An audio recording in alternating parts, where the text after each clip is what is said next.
नमस्कार विद्यार्थियों, वेद व्यास क्लासेस में आपका स्वागत है। बाल विकास, चाइल्ड डेवलपमेंट, इसके अंतर्गत जो भी टॉपिक हैं उन्हें आप देख पा रहे होंगे। बाल विकास का इतिहास, बाल विकास की परिभाषाएं, बाल मनोविज्ञान एवं बाल विकास में अंतर, वृद्धि एवं विकास की संकल्पना, विकास के विभिन्न आयाम एवं सिद्धांत, विकास को प्रभावित करने वाले तत्व, विशेष रूप से परिवार एवं विद्यालय के संदर्भ में, एवं अधिगम से उनका संबंध, वंशक्रम एवं वातावरण की भूमिका, इन टॉपिकों को पढ़ेंगे। सारे टॉपिक तो एक वीडियो में कवर नहीं हो पाएंगे, लेकिन जितने भी हो सकते हैं उनको करने की कोशिश करेंगे।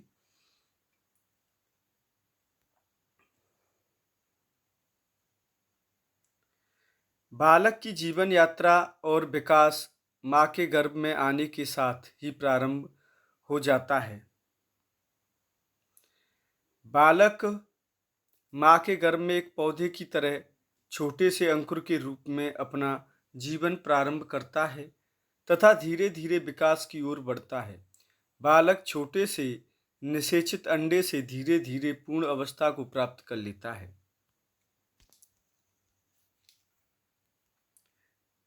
बाल मनोविज्ञान। बाल मनोविज्ञान बालक के मन व स्वभाव का अध्ययन करता है, अर्थात बाल मनोविज्ञान बालक का मनोवैज्ञानिक अध्ययन है।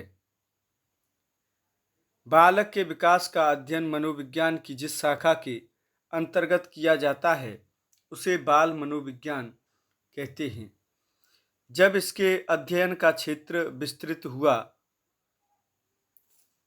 अर्थात गर्भावस्था से किशोरावस्था या परिपक्वावस्था तक होने लगा, तो आज बाल मनोविज्ञान को बाल विकास कहा जाने लगा। बाल मनोविज्ञान के द्वारा बालक के मन व व्यवहारों को भलीभांति समझा जा सकता है। बालक की स्मृति का कितना विकास हुआ और जीवन काल की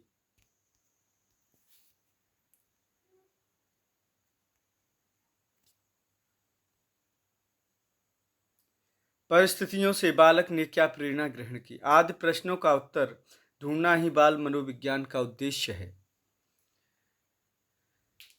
बाल मनोविज्ञान दो शब्दों बाल प्लस मनोविज्ञान से मिलकर बना है, जिसमें बाल का अर्थ है बालक तथा मनोविज्ञान से अभिप्राय मन के विज्ञान से है।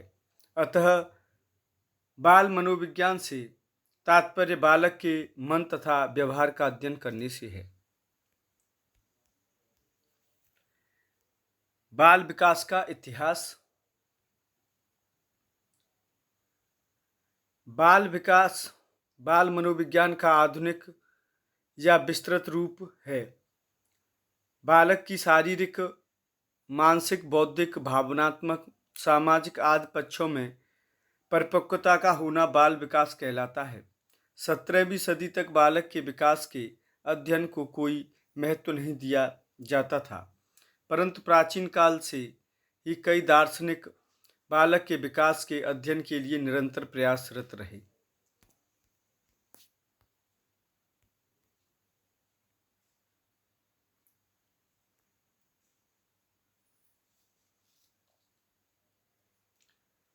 प्लेटो यूनानी ग्रीक 427 से 344 ईसा पूर्व ने अपनी पुस्तक द रिपब्लिक में इस तथ्य को स्वीकार किया कि बाल्यावस्था के प्रशिक्षण का प्रभाव बालक के बाद की व्यावसायिक दक्षताओं और समायोजन पर पड़ता है।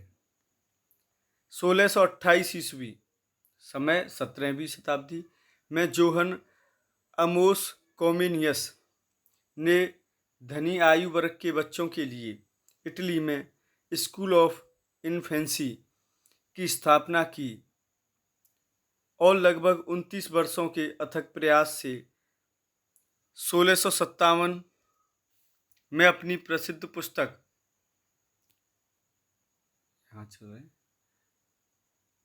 ओबिक विक्टस की भी रचना की। 1659 ईस्वी में प्रकाश में आई। इस पुस्तक में इन्होंने सभी वर्ग के बच्चों के शैक्षिक विकास का विवरण दिया, जिनमें बालक की प्राथमिक शिक्षा एवं पाठ्य सामग्री को चित्रों के माध्यम से आकर्षक बनाया तथा मुख्य विषय वस्तु को जोड़ा गया, जिससे विद्वानों के ध्यान का आकर्षण बालक बना। बालक के विकास का प्रथम बार वैज्ञानिक विवरण 18वीं शताब्दी 1774 ईस्वी में पेस्टालोजी ने प्रस्तुत किया।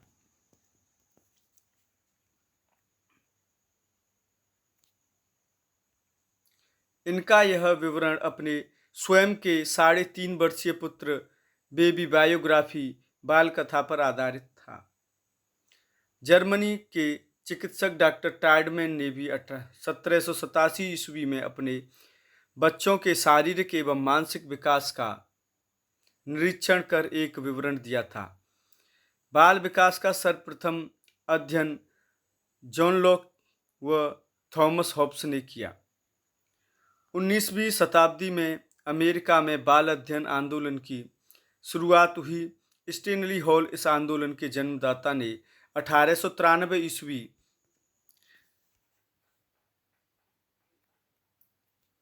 19वीं शताब्दी में इस आंदोलन की शुरुआत की थी।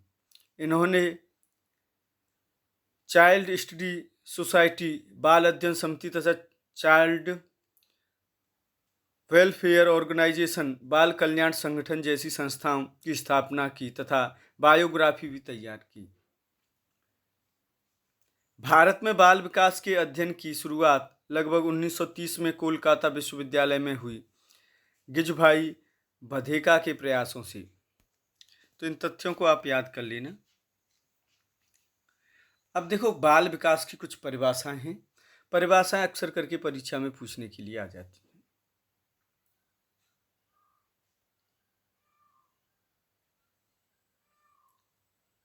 जेम्स ड्रेवर के अनुसार 1968 ईस्वी में बाल मनोविज्ञान की वह शाखा है जिसमें जन्म से परिपक्वावस्था तक विकसित हो रहे मानव का अध्ययन किया जाता है।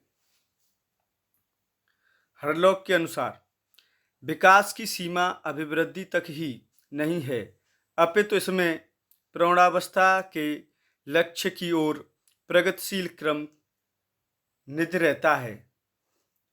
विकास के परिणाम स्वरूप व्यक्ति में अनेक नवीन विशेषताएं एवं नवीन योग्यताएं प्रस्फुटित होती हैं।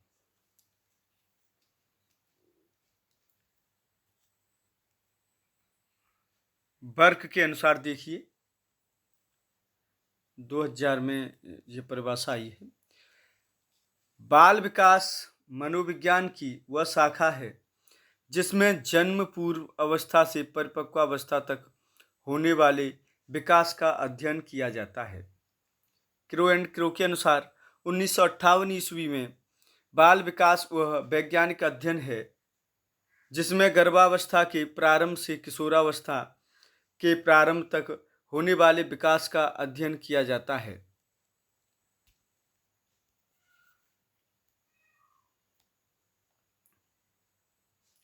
आइजेंक के अनुसार 1972 ईस्वी में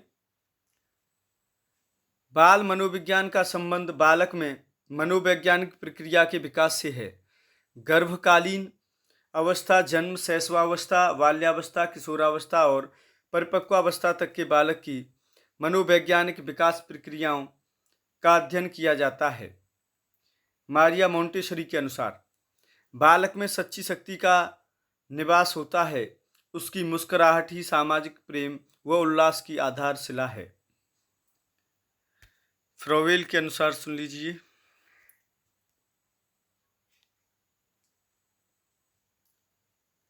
बालक स्वयं विकासोन्मुख होने वाला पौधा है।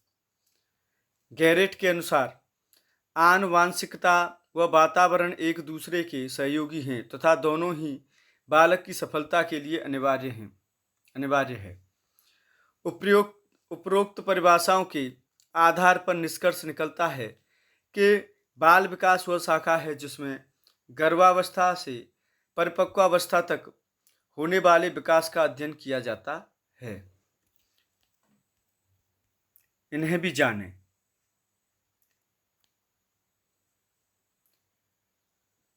प्रथम बाल गृह की स्थापना सन 1887 में न्यूयॉर्क अमेरिका में बाल अपराधियों को सुधारने के लिए हुई। क्रमबद्ध चरित्र लेखन विधि के जनक प्रेयर है यह तथा लंबात्मक विधि के जनक कार्ल सी गैरसन हैं। ये है नहीं है, आना चाहिए। गेसेल ने इन्फेंसी एंड ह्यूमन ग्रोथ 1928 तथा गाइडेंस ऑफ मेंटल ग्रोथ 1930 नामक पुस्तकों का प्रकाशन करवाया। जीन पियाजे कहाँ से आते हैं? स्विट्जरलैंड से। ये प्रश्न आया था एक बार पूछने के लिए। ने बाल मनोविज्ञान पर सर्वाधिक 32 पुस्तकों की रचना की। इनमें से कुछ प्रमुख language and thought of child, बालक का चिंतन और भाषा 1926 में आई थी पुस्तक। Child conception of the world, संसार के बच्चों के विचार 1920 में। मोरल जजमेंट ऑफ चाइल्ड, बच्चों के नैतिक निर्णय 1932 आदि हैं। 10 डे इन्फेंट चाइल्ड डेवलपमेंट पुस्तक 1869 में लिखी। इंग्लैंड में सली 1892 ने British association for child study की स्थापना की। बालक के अध्ययन संबंधी प्रथम पत्रिका का प्रकाशन स्टेनली हॉल ने प्रारंभ करवाया।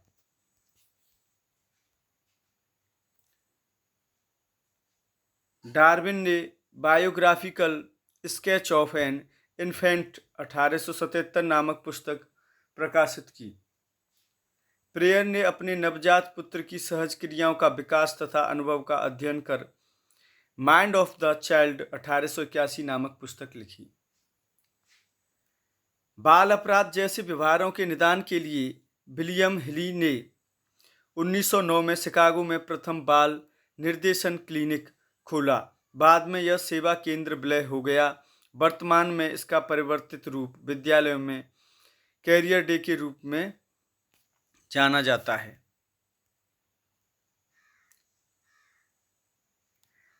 बाल मनोविज्ञान बाल विकास में अंतर। Difference between child psychology and child development. बाल मनोविज्ञान के स्थान पर बाल विकास नाम इसलिए परिवर्तित हुआ क्योंकि विकास के कुछ पक्षों में बाल मनोविज्ञान की अपेक्षा बाल विकास के ढंग के अध्ययन पर बल दिया जाने लगा। श्रीमती हरलॉक के इस कथन के अनुसार मुख्य अंतर निम्न हैं। बाल मनोविज्ञान में बालक का व्यवहार जिस वातावरणीय परिवेश में होता है उन पर कम ध्यान दिया जाता है, जबकि बाल विकास में वातावरण के प्रभावों को विशेष रूप से देखा जाता है। बाल मनोविज्ञान विकास व्यवहार या विषय वस्तु पर अधिक ध्यान देता है, जबकि बाल विकास उसकी प्रक्रिया पर बल देता है। बाल मनोविज्ञान में गर्भावस्था से बाल्यावस्था पर ही विशेष रूप से ध्यान दिया जाता है, जबकि बाल विकास में गर्भावस्था से किशोरावस्था तक का अध्ययन किया जाता है। अधिगमकर्ता का विकास एवं अभिवृद्धि, ये जो टॉपिक है बीएड और डीएलएड सबके लिए समान रूप से उपयोगी है। इससे संबंधित प्रश्न आते हैं और ये चैप्टर भी आता है। अभिवृद्धि व विकास की प्रक्रियाएं उसी समय से प्रारंभ हो जाती हैं जिस समय से बालक का गर्भाधान होता है। ये प्रक्रियाएं उसके जन्म के बाद भी चलती रहती हैं। इसी के फलस्वरूप वह विकास की विभिन्न अवस्थाओं से गुजरता है, जिसमें उसका शारीरिक, मानसिक, संवेगात्मक व सामाजिक विकास होता है। एक पेज और है विद्यार्थियों भी, ये थोड़ा सा यहाँ आपको हो सकता है कि कम दिखाई दे, और बुक में इसी तरह थोड़ा सा मैं पढ़ने की कोशिश करूँगा और आप मैनेज करने की कोशिश करना। मानव विकास का प्रारंभिक काल बाल विकास है। मानव विकास के सभी पहलुओं का अध्ययन विकासात्मक मनोविज्ञान में होता है। इसके अंतर्गत गर्भावस्था से लेकर जीवन पर्यंत तक व्यापक अध्ययन किया जाता है। इसमें परिपक्वता काल तक के अध्ययन को बाल विकास की श्रेणी में रखा जाता है। विकास के साथ ही अभिवृद्धि का प्रत्यय भी जुड़ा हुआ है। सामान्यतः दोनों को भ्रमवश एक ही अर्थ में प्रयुक्त किया जाता है, परंतु दोनों में पर्याप्त अंतर है। अभिवृद्धि शारीरिक अंगों में होने वाली वृद्धि होती है, जबकि मनुष्य में संपूर्ण विशेषताओं से जैसे शारीरिक, मानसिक, संवेगात्मक, सामाजिक परिवर्तनों की श्रृंखला विकास को दर्शाती है। अभिवृद्धि देखिए, ग्रोथ शब्द का प्रयोग शरीर व उसके अंगों के भार और आकार में वृद्धि के लिए किया जाता है। इस वृद्धि को नापा व तौला भी जा सकता है। विकास का संबंध अभिवृद्धि से होता है, जैसे हड्डियों की लंबाई में वृद्धि होती है तथा जब ये बढ़कर या विकसित होकर मजबूत व पुष्ट हो जाती हैं, यह विकास है। हरलॉक के अनुसार देखिए,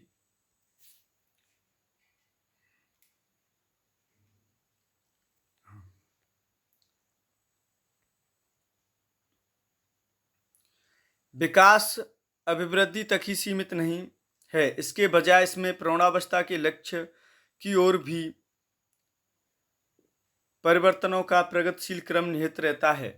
विकास के परिणाम स्वरूप व्यक्ति में नवीन विशेषताएं और नवीन योग्यताएं प्रकट होती हैं।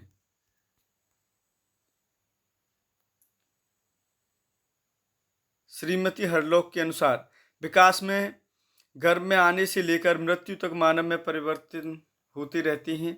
ये परिवर्तन मुख्यतः 4 प्रकार के होते हैं। इनको देख लीजिए, थोड़ा सा जल्दी देख लेते हैं। ये सामान्य है, कोई ऐसा वो नहीं है, लेकिन एक बार पढ़ लेंगे उसी से याद हो जाएगा। आकार में परिवर्तन, यह शारीरिक एवं मानसिक दोनों रूप से प्रत्यक्ष दिखाई देते हैं। अंगों की ऊंचाई, वजन व आकार में वृद्धि, शब्द भंडार, कल्पना शक्ति, चिंतन, तर्क, स्मरण आदि। अनुपात में परिवर्तन, बालक में आयु के साथ साथ अनुपात में परिवर्तन, अर्थात बालक पहले कल्पनाशील होता है तथा धीरे धीरे वास्तविकता की ओर बढ़ता है। अर्थात बालक के शारीरिक विकास एवं मानसिक विकास में आनुपातिक अंतर देखने को मिलता है।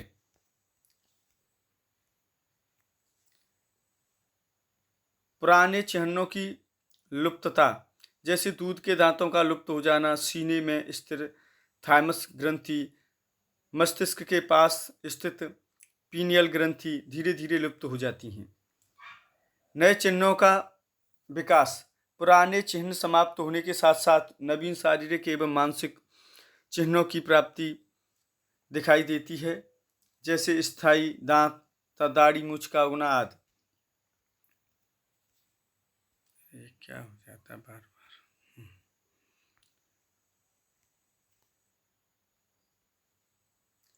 एंडरसन के अनुसार 1974 ईस्वी में विकास का आशय किसी की ऊंचाई में कुछ इंचों की वृद्धि या उसकी योग्यता में वृद्धि मात्र से नहीं, अपितु विकास के अनेकानेक संरचनात्मक एवं प्रकार्यात्मक प्रक्रमों के समन्वय की एक जटिल प्रक्रिया है। मुनरो के अनुसार परिवर्तन श्रृंखला की वह अवस्था जिसमें बालक भ्रूणावस्था से प्रौढ़ावस्था तक गुजरता है, विकास के नाम से जाना जाता है। ये थोड़ा सा वृद्धि और विकास में अंतर है, इसे देख लेंगे। 2-3 लाइन और ऊपर रह गई हैं बस। जेम्स ड्रेवर के अनुसार विकास की वह दशा जो प्रगतिशील परिवर्तन के रूप में व्यक्ति में निरंतर प्रकट होती है और विकास तंत्र को नियंत्रित रखती है, वह दशा प्रगति का मापदंड होता है तथा इसका प्रारंभ शून्य है। यहाँ पर प्रिंट बहुत कम आया हुआ है, इस वजह से थोड़ी सी दिक्कत आपको भी आएगी और मुझे भी आ रही है। प्राय वृद्धि तथा विकास का समानार्थक अर्थ में प्रयोग किया जाता है। निस्संदेह दोनों ही शब्द आगे बढ़ने की ओर ही संकेत करते हैं, परंतु मनोवैज्ञानिक दृष्टि से इन दोनों में कुछ अंतर है। सामान्य रूप से वृद्धि शब्द का प्रयोग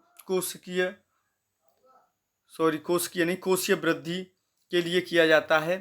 फ्रैंक का कथन है कि कोशीय गुणात्मक वृद्धि है, जबकि विकास शब्द का प्रयोग वृद्धि के फलस्वरूप शरीर के समस्त अंगों में आए परिवर्तन के संगठन से है। विकास में निम्नलिखित शामिल हैं, जैसे पॉइंट हैं कुछ: वृद्धि, क्षमता, परिपक्वता, वातावरण के साथ अंतरक्रिया। विकास गणित की भाषा में वृद्धि, क्षमता, परिपक्वता प्लस वातावरण के साथ अंतरक्रिया। अब इसका डिफरेंस देख सकते हो। अब वृद्धि एक निश्चित आयु तक चलने वाली प्रक्रिया, विकास जीवन पर्यंत चलने वाली प्रक्रिया है। तो आप समझ गए होंगे इससे। अब वृद्धि संकुचित अवधारणा है, विकास व्यापक अवधारणा है। अब वृद्धि शारीरिक होती है, विकास आंतरिक एवं बहुपक्षीय होता है। ये बड़ी दिक्कत आ रही है यहाँ से, तो यही ड्राइव का हाथ लग जाता है।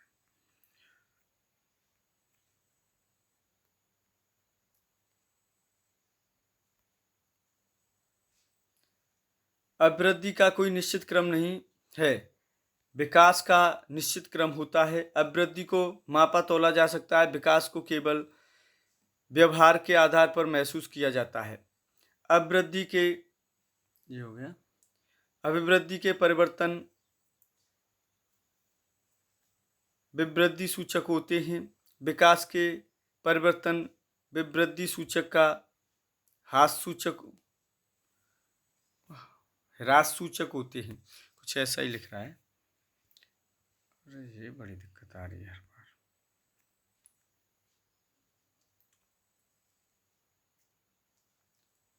अभिवृद्धि स्पष्ट दिखाई देती है, विकास स्पष्ट दिखाई नहीं देता है। अभिवृद्धि विकास का ही हिस्सा होती है, विकास स्वतंत्र व चहुमुखी होता है। आज के लिए विद्यार्थियों बस इतना ही। सभी विद्यार्थियों के लिए बहुत बहुत धन्यवाद।